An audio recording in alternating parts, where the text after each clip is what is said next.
This is Cam Weiland, and you are listening to the 13th episode of the Wordplay Podcast.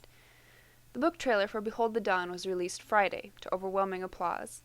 I was very excited and very humbled at its reception. Thanks to everyone who took the time to comment. If you'd like to view it, you can find it on my blog at wordplay-kmweiland, that's weiland.blogspot.com, or by visiting YouTube and searching Behold the Dawn trailer. This week also saw the completion of copy edits for Behold. The first proofs should be in my hands in a few weeks. After the bustle of this summer, I finally find myself able to breathe a little easier. The project is almost at its end. The book is almost published. Not many feelings in the world to match this one. The Winning Wednesday prize drawing for the Behold the Dawn t-shirt remains open until Tuesday, September 2nd at 6 o'clock p.m. Mountain Standard Time. To enter, answer this week's question. The Crusaders shortened the name of their opponent, the famed Turkish Sultan, to Saladin. What was his full name? You can submit your response using the form at the bottom of the left-hand column on my blog at wordplay-kmweiland.blogspot.com or email it directly to me at km.weiland@ymail.com. Listeners of this podcast can also get a head start on next week's contest, which features the prize of Celtic New Age singer Lorena McKennett's fantastic album, The Book of Secrets.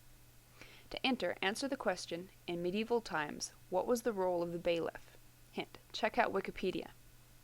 Be sure to check the blog every week for new winners and new prizes.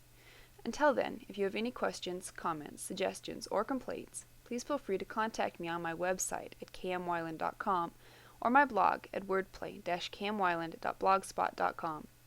That said, please enjoy this week's recording. It's what your characters do that defines them. In the 2005 blockbuster hit Batman Begins, Bruce Wayne, Christian Bale, returns to Gotham City, ostensibly as an irresponsible playboy loser, and secretly as the unorthodox crime fighter known to the press and the public as Batman, and re-encounters his old flame, Assistant District Attorney Rachel Dawes, Katie Holmes.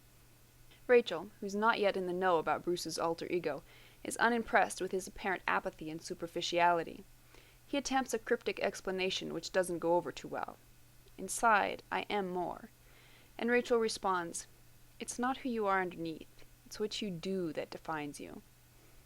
What rings true for Batman also rings true for fictional characters everywhere. If we expect readers to take our characters seriously, if we expect them to be impressed by them, if we expect them to remember them long after the back cover has been closed, we can't rely on the characters' good intentions or impressive speeches. Just like Bruce Wayne, characters need to do something to prove themselves worth defining. As writers, it's often very easy for us to talk on and on about our characters' intentions. If we're not careful, we often let our characters' mouths run away with them, as they spend chapter upon chapter sitting around discussing and planning their next move. But guess what? Most readers don't care about what your characters are planning to do. They only care when they actually do it. This is so for a couple of reasons. Reason number one is easily the most obvious, since it doesn't take a trigonometry professor to figure out that watching soldiers fighting in a battle is far more interesting than watching the politicians sit around in a boardroom discussing the battle. Action is always more attention-grabbing than inaction. This isn't to say that scenes in the boardroom or periods of inaction are unacceptable, only that they need to be recognized for what they are and appropriately rationed. The second reason is probably even more important.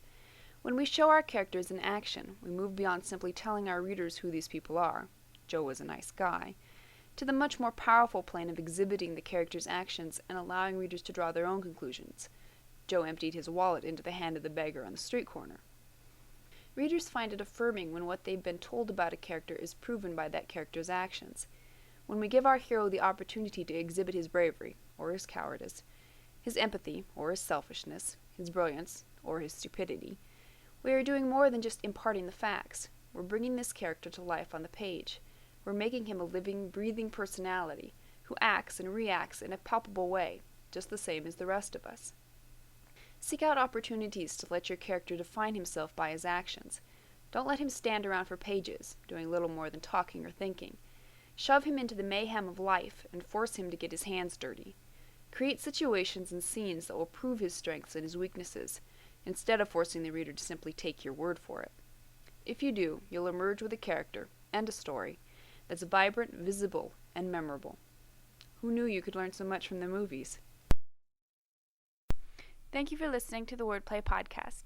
To read a transcript of this episode, visit me on the web at wordplay-kmwyland, that's weiland.blogspot.com, and be sure to listen again next week.